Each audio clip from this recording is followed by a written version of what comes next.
So yun nga guys, patulog na lang, bigyan pa ako ng trabaho. Ano yan, ano yan? May umihi na naman, very good. Bigyan naman tayo ng trabaho. Ayan o.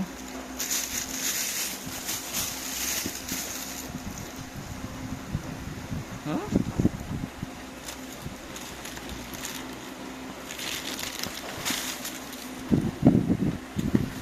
Kawawa na ginalipin ako dito.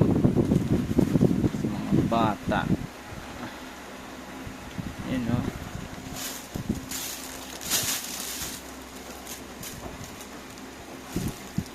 Grabe o. Punong-puno yung ihi.